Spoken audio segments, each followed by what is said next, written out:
Today, we are going to talk about how to use Pinterest for your blog. Maybe you have blog about you writing recipes, or maybe travel blog, food blog, or anything. Maybe you have some blog for a long time and you don't know how to use it for Pinterest. So basically, I'm going to show you in this video the best way I'm using Pinterest for my food and travel blog.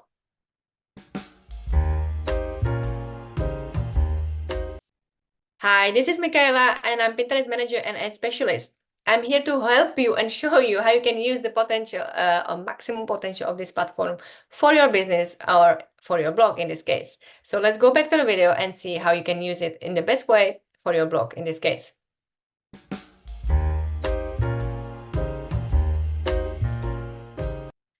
Let's talk about Pinterest and blog. Maybe you are watching this video and you are a blogger. Maybe you have blog for a long time and you don't know how to use Pinterest, how to really use Pinterest and how to promote your blog on Pinterest. So here we are on my business account I have this account for a long time. Basically, when I started with my food and travel blog with my husband, funfoodtraveling.com. You see, this is our Pinterest business profile. And so far we have, as I said, it's a long, I have this account for a long time and it brings traffic to my blog over maybe 7-8 years right now. So it's based on this, let's say my traffic from Pinterest is bringing at least 40% every month to my blog. So everything is coming from Pinterest. How? So you see the latest pins here on my business account. Right? For example, these last two are about top tips for South Korea trip. We've been, last year we have been in South Korea. We did blog posts. We wrote blog posts about South Korea travel tips. We did a couple of pins, and now the basic user, if he is interested in South Korea, they are on Pinterest. They're going to search South Korea travel, maybe, yeah, on the search bar. They search South Korea. Okay, I'm interested in this. And because I have my pins and all my accounts is optimized for South Korea in this case, I'm going to search, okay, perfect, I see this pin, maybe like you see this one here. I click on it as a user, right? And I click again because I want to read this article, I want to read this post. So when I go to my blog post, this pin goes directly to my blog post here. You see my blog, and then you see, okay, South Korean travel tips. And I'm going to see how you can, read all this information. I like it. Maybe I just save these pins for later. And I come back to it later when I really actually go to South Korea. But what the next thing you can also do is not only make pins for your blog posts and put them on Pinterest, optimize with the keywords, but also you can put your pins in the blog post, as you can see here. So this is the blog post I have about the South Korean trips. And you see here, this is actually a pin. And you can save this pin. I see pin it. And you can put your pins in the blog post so you drive traffic from Pinterest and also from your blog post to Pinterest.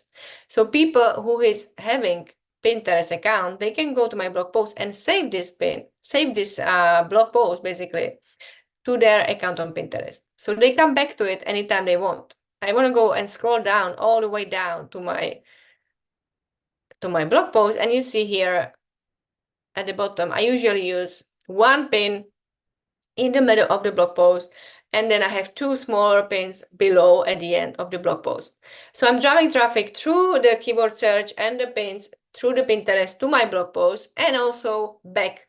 So I usually put 3 pins in the one blog post, and then you can actually see and save these pins, right, to your Pinterest account if you have Pinterest account.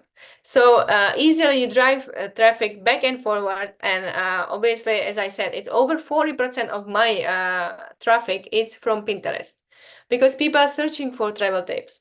So if you have maybe food recipe blog, definitely you should make pins.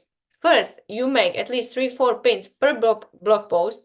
You put them differently, different sizes, different designs. You put them on Pinterest, and then you drive traffic the other way. So you drive them from the blog post to Pinterest and also the other way. So this is the way I totally recommend you how you can use Pinterest for your blogs, because it's a huge potential.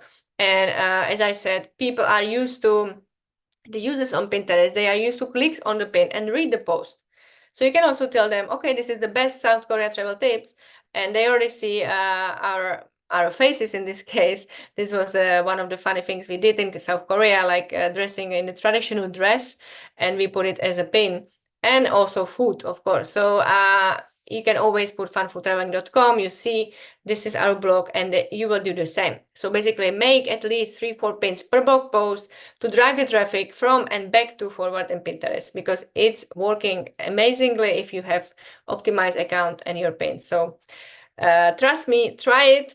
And if you like my ideas, my videos on YouTube channel, definitely subscribe here, because every week I put new ideas, new videos, so you can always see how you can the ways how you can use Pinterest for your business, how to monetize your business on Pinterest.